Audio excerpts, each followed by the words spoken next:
ఎవరైనా ఉన్నారా? ఎవరైనా ఉన్నారా లోపల? ఎవరు లేరు. మీకు కొరియర్ వచ్చింది. రేపు కొరియరు. మీరు వచ్చి తీసుకోండి, మళ్ళీ రావడం మాకు వీలు కాదు. వస్తానా ఉండు. ఏం కొరియరు?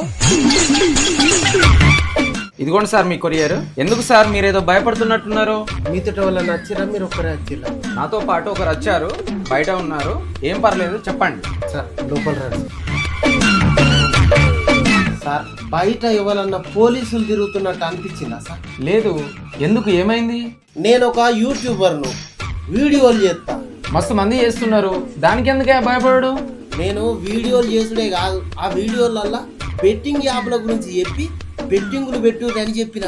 మరి అది పెద్ద పొరపాటు కాదా? దానికి జైలు శిక్ష కూడా పడుతుంది. ఏమో కదా, ఇప్పటికే నేను భయపడి వస్తా అంటే మళ్ళీ జైలు అంటావు. ఇప్పుడు ఏం చేద్దాం అనుకుంటున్నావు మరి? ఇంకో వీడియో తీస్తా. నేను చెప్పిన బెట్టింగ్ యాప్లలో పైసలు పెట్టి మోసపోయిన వాళ్ళు నన్ను క్షమించిర్రి.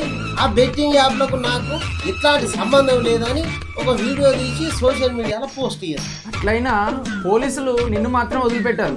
ఎందుకు వదిలిపెట్టారు? నాకు సంబంధం లేదని చెప్పినా కదా, నన్ను క్షమించిర్రా అని అడిగినా కదా. సంబంధం లేదంటే ఎట్లనే?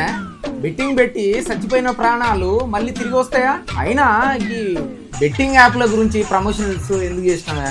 ఎందుకేమున్నా సార్, మస్తు పైసలు ఇస్తారు సార్. ఆ పైసలతోనే ఓ ఇల్లు కొనుక్కున్నా, ఓ కారు కొనుక్కున్నా, ఓ బండి కొనుక్కున్నా. నీకు ఇన్ని పైసలు ఇచ్చేటందుకు వాళ్ళకు గన్ని పైసలు ఎట్లొస్తాయి?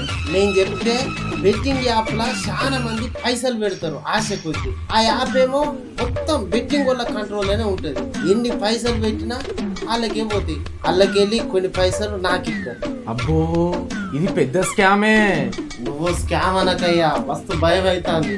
ఆ భయానికి ఫోన్ స్విచ్ ఆఫ్ పెట్టుకొని ఇక మా దోస్తు గారి వాళ్ళ ఇంట్లో ఉంటాను. ఇక నువ్వు వెళ్ళిపో, నువ్వు వెళ్ళిపో. ఏడికి రాపోయేది? నేను మత్తిలో వచ్చిన పోలీసుని. ఏ పోలీసువా?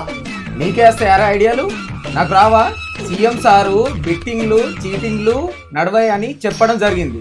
అయినా కూడా ఇలాంటి దొంగ కథలు పడుతున్నారు. నడు పోలీస్ స్టేషన్ నడు. నేను ఒక్కనే కాదు సార్, ఇంకా చాలా మంది ఈ యాప్ల గురించి ప్రమోట్ చేసిన వాళ్ళు ఉన్నారు సార్. అందరి సంగతి అవుతుంది సార్. క్షమించారు సార్, ఈసారి నన్ను ప్లీజ్ సార్, ఇంకోసారి చేయాలి సార్. నడు పోలీస్ స్టేషన్ నడు. పోలీస్ స్టేషన్లో చూసుకున్నారా నీ సంగతి ఏందో వాళ్ళ సంగతి ఏందో. నడు ఫస్ట్ నడు. Sir please sir.